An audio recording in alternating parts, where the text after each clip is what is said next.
Hello everyone, welcome to my channel Civil Signal. और आज हम डिस्कस करेंगे कि कैसे आपको जीपीएससी प्रीलिम्स के लिए नोट्स बनाने हैं। वैसे ये जो वीडियो है वो सभी के लिए हेल्पफुल है, चाहे आप जीपीएससी या किसी भी एग्जाम की तैयारी कर रहे हैं। आपको कैसे नोट्स बनाने हैं उसके टिप्स मैं आपको दूंगी, और मैं अपने नोट्स भी दिखाऊंगी कि मैंने किस टाइप से बनाए थे और आप उस टाइप से बनाएंगे तो आपको कैसे हेल्पफुल रहेगा। ठीक है, ये सब कुछ हम डिटेल में डिस्कस करेंगे इस वीडियो में, तो एंड तक जरूर देखिएगा। हम एंड के 4-5 स्लाइड्स में डिस्कस करेंगे और बताऊंगी मैं आपको कि किस टाइप से प्रॉपर आपको नोट्स बनाने चाहिए। ठीक है, तो चलिए स्टार्ट करते हैं। इसके पहले अगर आपको जीपीएससी प्रीलिम्स से रिलेटेड जो भी अपडेट रेगुलर चाहिए तो आप मेरे चैनल को लाइक कर सकते हैं और सब्सक्राइब कर सकते हैं, जिससे आपको रेगुलर अपडेट्स मिलती रहे। क्लियर? चलिए स्टार्ट करते हैं। हम वैसे क्या क्या डिस्कस करने वाले हैं पहले हम वो देख लेते हैं। पहला तो है कि why should we make notes, मतलब नोट्स हमें क्यों बनाना चाहिए, क्या इंपॉर्टेंस है नोट्स का। दूसरा कि बनाने कैसे हैं, क्या तरीका होता है नोट्स सही बनाने का, कौन से सब्जेक्ट के नोट्स बनाने चाहिए, किसके नहीं बनाने चाहिए, प्रीलिम्स के नोट्स कैसे बनाने हैं, मेंस के कैसे बनाने हैं। हम वैसे कॉम्प्रिहेंसिव नोट्स बनाएंगे जो प्रीलिम्स में भी काम आएंगे, मेंस में भी काम आएंगे और इंटरव्यू में भी काम आएंगे। ठीक है, फिर नोट्स ऑफ नोट्स कैसे बनाने, ये बहुत इंपॉर्टेंट है। जो आप नोट्स बनाएंगे उससे भी जब आप दूसरी बार रीडिंग करेंगे तो उसमें से भी सिर्फ आपको जो इंपॉर्टेंट पॉइंट्स है वो कैसे निकाल के लाने हैं। तो नोट्स ऑफ नोट्स कैसे बनाने हैं वो हम डिस्कस करेंगे। फिर हम डिस्कस करेंगे कि डायग्राम एंड फ्लो चार्ट का यूज कैसे करना है, ये हमको कैसे हेल्प करता है एग्जाम में भी और नोट्स बनाने में भी। क्लियर? चलिए, नोट्स क्यों बनाने चाहिए, तो देखो, जब आप किसी चीज को रीड करते हैं, रीड करके उसको अपने ओन वर्ड्स में लिखते हैं। ठीक है, या आप जैसे मान लो वीडियो लेक्चर से कुछ पढ़ रहे हैं, जैसे आपने तमिलनाडु क्लास 11th का ही हिस्ट्री के टॉपिक्स आप पढ़ रहे हैं। हिस्ट्री के टॉपिक पढ़ते पढ़ते आप क्या कीजिए, जो भी आपके वीडियो में बोला जा रहा है उसके कुछ कुछ इंपॉर्टेंट पॉइंट्स हैं, उनको आप अपने पढ़ते टाइम ही नोट करते जाइए। ठीक है, तो उससे क्या होगा, आपके नोट्स बनते जाएंगे।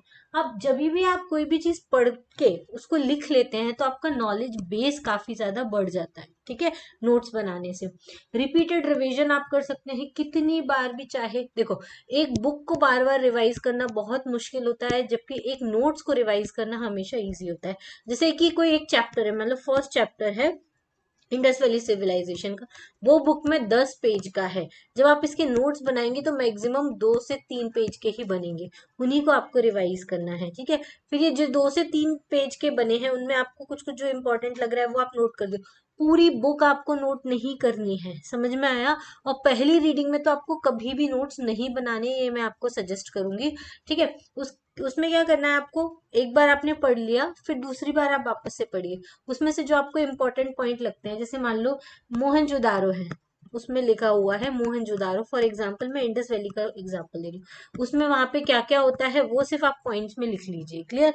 ये आप पहले नॉर्मल नोट्स बनाएंगे, फिर इसमें से बाद में जब आप पूरा चैप्टर रिवाइज करेंगे दूसरी बार, तो जब ये नोट्स को रिवाइज करेंगे इनमें से भी आपको कुछ कुछ चीजें अननेसेसरी लगेंगी, उनको भी हटा के फिर मोहनजोदारो के जो एकदम स्पेसिफिक स्पेसिफिक पॉइंट्स है आपको वो लिखने हैं। तो ये नोट्स ऑफ नोट्स बनते हैं। ठीक है, वो भी हम अभी डिटेल में डिस्कस करेंगे। नेक्स्ट स्टेज है, आपको ये हर स्टेज में आपके काम में आएगा। आप प्रीलिम्स दे रहे हो, आप मेंस दे रहे हो, आप इंटरव्यू देने जा रहे हो, आपको हर स्टेज में ये रिवाइज करने के लिए काम में आएगा। और जब आप नोट्स बनाएंगे तो आपकी राइटिंग स्किल्स इंप्रूव होंगी कि कैसे मुझे लिखना है, क्या इंप्रेसिव वे होना चाहिए लिखने का, इससे आपकी राइटिंग स्किल्स बढ़ेंगी। क्लियर? अब नेक्स्ट है how to make notes for the prelims. Prelims examination के लिए आपको कैसे नोट्स बनाने हैं। कभी भी पहली रीडिंग में, बुक की पहली रीडिंग में आपको नोट्स नहीं बनाने हैं, हमेशा दूसरी रीडिंग में आप नोट्स बनाइए। ठीक है, जैसे मान लो आपने एक चैप्टर है कोई भी, वो आज आपने पढ़ लिया। ठीक है, आपको अगर अच्छे से समझ में आया तो अच्छी बात है, अगर आपको नहीं समझ में आया एक बार उस चैप्टर को वापस से रिवाइज कीजिए। जब आप रिवाइज करेंगे तो बहुत सारी चीजें समझ में आएंगी। जब आपने उसका रिविजन किया ना तो आप उसके नोट्स लिख सकते हैं कि हाँ हाँ इस चैप्टर में ये चीजें इंपॉर्टेंट है। ठीक है, तो दूसरे रिवीजन में ही हमको नोट्स बनाने हैं, पहले रिवीजन में हमको कभी भी नोट्स नहीं बनाने। क्लियर? फिर 2 टाइप के नोट्स बनाने हैं। देखो क्या करना है, जैसे हमने चैप्टर पढ़ा उसके बाद क्या करें आप, एक या तो A4 शीट ले ले या नोटबुक भी ले सकते हो, कोई प्रॉब्लम नहीं है। अब ये जो पेजेस को 2 सेक्शंस में डिवाइड कर लो। अब इनको कैसे लिखना है, आपको पूरा पेज ऑक्यूपाई नहीं करना। अगर आप पूरा पेज ऑक्यूपाई करेंगे और ऐसे सीधा सीधा लिखेंगे, आप पूरी बुक छाप देंगे, ठीक है, आपको वो नहीं करना है। आपको क्या करना है, इधर लिखना है, यहाँ पे टॉपिक डालना है, फिर ये उसके जो छोट उसका जो पॉइंट है, इंपॉर्टेंट पॉइंट आपको लगा है, उसको बस इतना यहाँ तक लिखना है, छोटा ही लिखना है, ज्यादा पूरा सेंटेंस आपको नहीं लिखना है, ग्रामेटिकली आपको नहीं लिखना है, सिर्फ उसका जो इंपॉर्टेंट जिस्ट है वो लिखना है। तो ऐसे लिखेंगे। अब इसके दो फायदे हैं इसको डिवाइड करने के।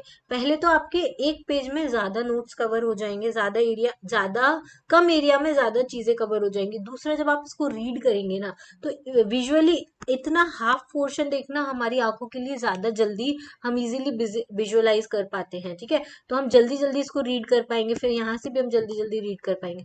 अगर हम पूरा लिखेंगे तो यहाँ से यहाँ तक देखेंगे, और इतनी बड़ी लाइन लिखने की क्या जरूरत है। आपको छोटे रिवीजन के लिए तो आपको छोटे छोटे सेंटेंस ही लिखने की जरूरत है, ठीक है।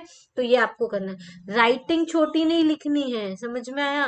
राइटिंग छोटी नहीं लिखनी है, सिर्फ आपके सेंटेंस को छोटा कर देना है, उसमें जो इंपॉर्टेंट पॉइंट्स है वो लिखना है। क्लियर?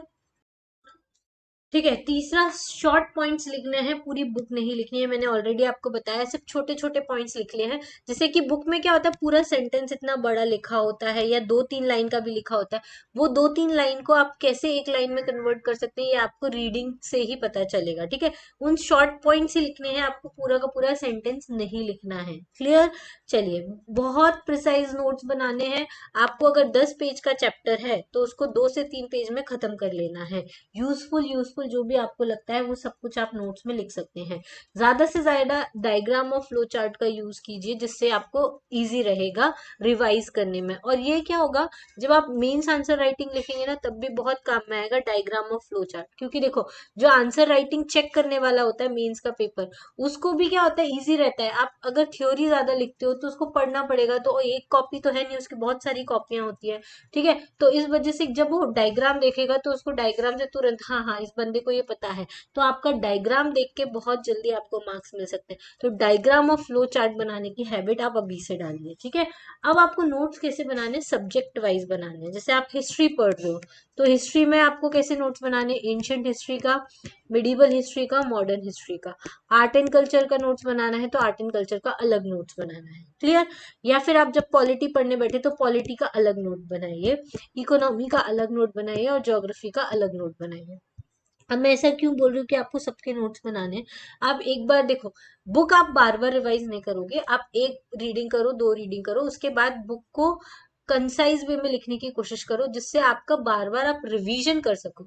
और रिवीजन करने के बाद बहुत सारी चीजें हो सकता है, आप पहले रिवीजन के बाद जब बुक में से लिखेंगे तो आप ज्यादा लिखेंगे, फिर आप उसी नोट्स को वापस से रिवाइज करेंगे, तो उसमें जो कुछ इंपॉर्टेंट पॉइंट्स हैं उसको आप फिर मार्क करते जाइए, या तो अंडरलाइन करिए या फिर एनसर्कल कीजिए, ठीक है। और उसके बाद जब आप तीसरी बार और रिवाइज करेंगे तो या तो उनमें से शॉर्ट नोट बना लीजिए, या फिर आपके पास उतना टाइम नहीं तो एक हाइलाइटर ले आइए, उसमें से आपको सिर्फ जो इम्पोर्टेंट लग रहा है वो हाईलाइट कीजिए। तो ऐसे आप अपने नोट्स को और छोटा से छोटा करते जाएंगे। समझ में आया इतना कि कैसे नोट्स बनाने हैं? अब देखिए, सब्जेक्ट वाइज नोट्स मैंने आपको बोला। ज्योग्राफी, देखो, ज्योग्राफी को याद करने का सबसे अच्छा तरीका है कि मैप्स बनाना सीख लीजिए। जैसे आप इंडिया के बारे में लिख रहे हैं, इंडिया का मैप आपको बनाने आना चाहिए, कि ऐसा कुछ इंडिया का मैप होता है, यहाँ पे सब पूरा स्ट्रक्चर होना चाहिए। अब जब इंडिया के फिजिकल फीचर्स आप मेंशन करेंगे, तो यहाँ ग्रेटर हिमालय, ये मिडिल हिमालय, ये शिवालिक हिमालय, ये ट्रांस हिमालय, ये पूर्वांचल हिमालय है, ये वेस्टर्न घाट है, ये ईस्टर्न घाट है, यहाँ पे मालवा प्लेट्यू है, दक्कन का पठार है, यहाँ पे क्या है अपना वो थार डेजर्ट है, यहाँ पे रन ऑफ कच्छ है। तो ऐसे आप क्या करिए, इस पे मैप पे मार्क कीजिए। अब जैसे एनर्जी यूनिट्स जो है उनकी लोकेशन आपको मार्क करनी है, ठीक है। ज्योग्राफी के लिए तो आपको मैप्स और सिर्फ मैप्स बनाने हैं। मैप्स के ऊपर बहुत ज्यादा काम करना है। क्लाइमेट में भी बहुत सारे मैप्स पूछे जाते हैं, कि कहाँ पे ज्यादा बारिश होती है, कहाँ पे कम बारिश होती है, 2 ब्रांचेस होती हैं, ये सब आप ज्योग्राफी में करेंगे। तो ज्योग्राफी में आपको ज्यादा से ज्यादा क्या करना है, मैप्स बनाने हैं, ठीक है। और उसमें टाइप्स भी बहुत सारे होते हैं। जैसे फॉर एग्जांपल माउंटेन्स के टाइप है, तो 2 टाइप के लिख लो, एक फोल्ड माउंटेन होता है, एक ब्लॉक माउंटेन होता है, ठीक है। फिर फोल्ड माउंटेन के एग्जांपल लिखो, ब्लॉक माउंटेन के एग्जांपल लिखो, ऐसे आपको फ्लो चार्ट्स बनाने हैं, ठीक है। फिर हिस्ट्री आएंगे। अभी मैं हिस्ट्री के आपको नोट्स बताऊंगी प्रॉपर आपको कैसे बनाने हैं। हिस्ट्री के आप फ्लो चार्ट्स भी बना सकते हैं, और उसको आप शॉर्ट शॉर्ट करके लिख भी सकते हैं। पॉलिटी में भी आप फ्लो चार्ट बना सकते हैं। जैसे मान लो फॉर एग्जाम्पल फंडामेंटल राइट्स है, जब आप पहली बार फंडामेंटल राइट को एम लक्ष्मीकांत से पढ़ेंगे, तो कम से कम 40 से 50 पेज का फंडामेंटल राइट है, ठीक है। ट्राई कीजिए फंडामेंटल राइट को अपनी जब नोटबुक में लिखेंगे तो कम से कम वो 20 पेजेस का हो। फिर वो 20 पेजेस से आप शॉर्ट नोट बनाइए 10 पेजेस का, ठीक है। तो कम से कम जब आप रिवाइज करने बैठेंगे तो आपको ये 10 पेज ही रिवाइज करने हैं, ठीक है। जैसे आपको पता है कि 6 फंडामेंटल राइट है, तो 6 के नाम लिख लो। Right to equality, short forms ज्यादा से ज्यादा यूज करना है। Right to freedom of religion, ठीक है। ऐसे फिर ऐसे इसके अंदर भी फिर 4 है, तो ऐसे फ्लो चार्ट बनाओ कि आर्टिकल 14 में क्या है, 14 में क्या है, 15 में क्या है, 16 में क्या है। फिर 15 जैसे 17 है तो अनटचेबिलिटी इधर ही लिख लो, ठीक है। अबॉलिशन ऑफ टाइटल 18 में है, तो ऐसे ये ऐसे ऐसे करके फ्लो चार्ट बनाना है आपको। क्लियर, समझ में आया इतना। उसके बाद इकोनॉमी के भी क्या करना है, देखो इकोनॉमी का सबसे अच्छा तरीका है, यहाँ पे लिख लो कि ये टॉपिक है, मान लो एग्रीकल्चर का टॉपिक है। एक मिनट, एग्रीकल्चर का टॉपिक है, ठीक है। फिर इससे इंपॉर्टेंट पॉइंट्स है ना, इधर लिखते जाओ। ये वाला सेक्शन खत्म हो जाए तो इधर लिखते जाओ। इससे क्या होगा, आपको बहुत इजी रहेगा रिवाइज करने में। ऐसे नोट्स आप जरूर बनाइए। और करंट अफेयर्स, ठीक है, करंट अफेयर्स के तो आप नोट्स ना बनाए तो चलेगा। आप क्या कीजिए, जैसे आपने कोई भी बुकलेट ली है, जैसे विजन आईएएस लिया है, तो विजन आईएएस में ही इंपॉर्टेंट इंपॉर्टेंट पॉइंट्स मार्क करती जाइए। स्टैटिक के साथ आपको लगता है कि जो आपने स्टैटिक के नोट्स बनाए हैं, ज्योग्राफी, हिस्ट्री, पॉलिटी, इकोनॉमी, यहाँ पे एड ऑन करना चाहते हैं, जैसे कोई नया अपॉइंटमेंट हुआ है, ठीक है, वो ऐड ऑन कर सकते हैं, ठीक है। हिस्ट्री की कोई साइट डिस्कवर हुई है, ज्योग्राफी में कुछ डिस्कवरी हुई है, इकोनॉमी में तो पूरा ही करंट अफेयर है, तो इकोनॉमी तो आपको उसके नोट्स नहीं बनाने हैं। बना सकते हैं तो आप बजट के नोट्स बना लीजिए, ठीक है, बजट के कुछ नोट्स बना लीजिए। क्लियर, इतना आपको सब्जेक्ट वाइज नोट्स बनाने हैं। अब क्या करते हैं बच्चे, सबसे बड़ी गलती करते हैं कि चैप्टर पढ़ते हैं, उसके बाद सोचते हैं पढ़ लिया। अब है ना, उसको नोट्स बनाने में या तो वो मक्कारी मार देते हैं, वो नहीं बनाते नोट्स। या फिर वो दूसरा क्या करते हैं, नोट्स बनाने बैठते हैं, 4-5 कलर के पेन ले लेते हैं, फिर उसको बनाते हैं, लिखते हैं, फिर डेकोरेट करते हैं, तो उसमें बहुत सारा टाइम जाता है। आपको ऐसा नहीं करना है। आपको क्या करना है, एक बार आपने एक बार चैप्टर रीड कर लिया, दूसरी रीडिंग में आपको क्या करना है, उसी चैप्टर को वापस से रीड करो। उसी टाइम आप करेंगे ना तो क्या होगा, अभी थोड़ी देर पहले पढ़ा है तो वो फ्रेश है, तो आपको दूसरी बार पढ़ने में ज्यादा इजी रहेगा। और दूसरी बार आप जब पढ़ेंगे तो उसमें से जो इंपॉर्टेंट इंपॉर्टेंट पॉइंट्स है, ये हमेशा देखो, ये मैंने पेज को क्या किया है, 2 पार्ट्स में डिवाइड कर दिया है। जब मैं पहली बार, ये मेरा पहली रीडिंग का है, फिर मैं आपको रिवीजन वाले नोट्स भी दिखाऊंगी कि वो कितने से पेज में आ गए, ठीक है। ये 10 पेज का पेपर है, 10 पेज का चैप्टर था, ग्रेट रिवॉल्यूशन ऑफ 1857। तो इसके मैंने 6 पेजेस में लिखा पहले स्टार्टिंग में। तो ये देखो, स्टार्टिंग में जब हमने लिखा, मैंने देखो इतने से इधर की खत्म कर दिया। अब it started the movement which was a continuous struggle against the British rule till 1947। इतना लिखने की जरूरत नहीं थी, लेकिन मैंने लिखा। तो आप ये गलती मत कीजिए। तो ये लिखना आपको कि ये मूवमेंट का जो स्ट्रगल स्टार्ट हुआ था वो ब्रिटिश रूल से कब तक चला, 1947 तक चला। अब नेचर ऑफ द रिवोल्ट में ये आपको लिखना है, अलग अलग नेचर था, आरसी मजूमदार ने क्या बोला था, ये सारी चीजें। पॉलिटिकल कॉज क्या थे, डिसअफेक्शन था ब्रिटिश गवर्नमेंट से, फिर ब्रिटिश रूल जो था वो लोगों को पसंद नहीं था, एंटी ब्रिटिश फीलिंग होने लग गई थी, डॉक्ट्राइन ऑफ लैप्स लेके आ गया था, इकोनॉमिक कॉज लिखना है। ये सारी चीजें लिखेंगे। जब आप ये लिखेंगे ना तो आपको समझ में आएगा कि अच्छा अच्छा मैंने ये सब कुछ पढ़ा है। अब इसके बाद आपको क्या करना है, रिविजन नोट्स बनाना। अब देखो, वो जो 2 पेजेस थे वो सिर्फ इतने 2 कॉलम में आ चुके हैं। समझ में आया आपको। पॉलिटिकल कॉज में पहले वहां पे मैंने कितना सारा लिखा था, यहाँ क्या लिखा है, एंटी ब्रिटिश फीलिंग आई, डॉक्ट्राइन ऑफ लैप्स आई, ये मेन पॉलिटिकल कॉज है। इकोनॉमिक कॉज में ड्रेन ऑफ वेल्थ हो गया, डिस्ट्रक्शन हो गया, land reform system, land revenue system खराब हो गया उसके वजह से, ठीक है, ग्रोथ हो गया ब्रिटिश ट्रेड का, फिर हाई टैरिफ इम्पोज किए। फिर मैंने सिर्फ शॉर्ट शॉर्ट पॉइंट्स लिखे हैं। तो आपको यही करना है। अब जैसे नेचर ऑफ रिवोल्ट में मैंने उधर कितना सारा लिखा है, लेकिन यहाँ मैंने सिर्फ सर जॉन लॉरेंस ने क्या लिखा, फिर वीडी सावर ने फर्स्ट वॉर ऑफ इंडिपेंडेंस बोला, एसएन सेन ने इसको पार्ट ऑफ स्ट्रगल बोला, आरसी मजिमदार ने आउटब्रेक बोला, ठीक है।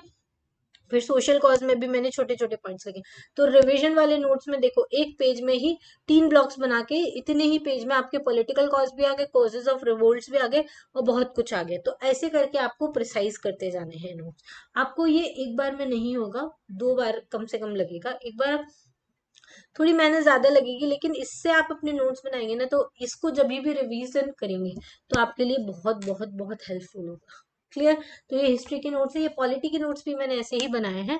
पॉलिटी के नोट्स मैंने क्या किया था, वीडियोस देखे थे, स्टडी लवर वीर सर हैं, उनके वीडियोस मैंने देखे थे। तो पॉलिटी उन्होंने, एम लक्ष्मीकांत, जब मैंने स्टार्टिंग में पढ़ाई करना स्टार्ट किया था तब मैंने उन्हीं की बुक से उन्हीं के वीडियोस से देख के किया था, ठीक है। तो जॉइंट सिटिंग में जो जो इंपॉर्टेंट चीजें, जैसे आर्टिकल इंपॉर्टेंट आर्टिकल लिख लिया, ये एक्स्ट्रा ऑर्डिनरी मशीनरी होती है, अगर बिल रिजेक्ट हो जाता है, इसके 3 इंपॉर्टेंट पॉइंट्स थे, ये लिख लिया। फिर जॉइंट सिटिंग कौन लेके आता है? प्रेसिडेंट लेके आता है। ये सिर्फ किसके लिए होता है? तो ओनली फॉर ऑर्डिनरी बिल, ठीक है, finance bill. Constitutional amendment bill के लिए नहीं होता, तो उसके आगे क्रॉस लगा दिया। आपको ज्यादा नहीं लिखना, आपको छोटा छोटा छोटा लिखना है। नॉट फॉर मनी बिल, तो मनी बिल के आगे क्रॉस लगा दिया, ठीक है। प्रोसेस क्या होती है? तो कोरम होना चाहिए 1/10 of the Lok Sabha plus Rajya Sabha, ठीक है। ऐसे ही आपको लिखने की कोशिश करना है, छोटा छोटा लिखना है, ज्यादा बड़ा नहीं लिखना है। फिर अगर कंपैरिजन आए, जैसे पब्लिक बिल और प्राइवेट बिल के बीच में, तो ये गवर्नमेंट बिल होता है, ये प्राइवेट मेंबर बिल होता है, ये कौन मिनिस्टर इंट्रोड्यूस करता है, ये कोई भी मेंबर कर सकता है, ऐसे लिख लीजिए। 7 डेज की नोटिस देना पड़ता है, 1 मंथ नोटिस देना होता है, ठीक है। ये सारी चीजें। अब ऑर्डिनरी बिल और मनी बिल में क्या डिफरेंस होता है, कौन से हाउस में इंट्रोड्यूस किया होता है, ये लिख लिया, ठीक है। तो ऐसे करके आपको पूरा लिखना है। ज्वाइंट सिटिंग में कौन होता है? जब सिर्फ डेडलॉक होता है तब होती है। कोई ज्वाइंट सिटिंग कब नहीं होती है? जब लोकसभा गवर्नमेंट शुड रिजाइन, तब ज्वाइंट सिटिंग नहीं होती। तो ऐसे करके आपको शॉर्ट नोट्स बनाने हैं। हमेशा पूरे पेज में बनाने की जगह आप उसको डिवाइड करके बनाइए। इससे क्या होगा, आपकी रीडिंग भी जल्दी जल्दी होगी और आपकी कम स्पेस में ज्यादा चीजें आ जाएंगी, ठीक है। तो ये हमारे पूरे नोट्स बनाने का तरीका है। इससे आप जीपीएससी प्रीलिम्स एग्जामिनेशन के लिए नोट्स बना सकते हैं। अभी 4 मंथ्स बचे हुए हैं। 4 मंथ्स में आप काफी अच्छे से प्रिपरेशन कर सकते हैं जीपीएससी प्रीलिम्स एग्जामिनेशन की। इसका exam syllabus, exam pattern, book list, ठीक है, कैसे आपको स्टडी करनी है, क्या क्या स्ट्रेटेजी होनी चाहिए, ये सब कुछ मैंने वीडियो अपलोड कर दिए हैं। आप मेरे चैनल पर जाके देख सकते हैं। चैनल का नाम है सिविल सिग्नल, वहां जाकर आप देखिए, आपको जीपीएससी एग्जाम प्रिपरेशन की प्लेलिस्ट मिल जाएगी। क्लियर? चलिए, अगर आपको ये वीडियो हेल्पफुल लगे तो प्लीज वीडियो को लाइक कीजिए, चैनल को सब्सक्राइब कीजिए और ज्यादा से ज्यादा अपने फ्रेंड्स के साथ शेयर कीजिए और मन लगा के पढ़ाई कीजिए। आपका जीपीएससी एग्जाम जरूर क्रैक हो जाएगा। आज के लिए इतना ही। Thank you, thanks for watching, have a nice day.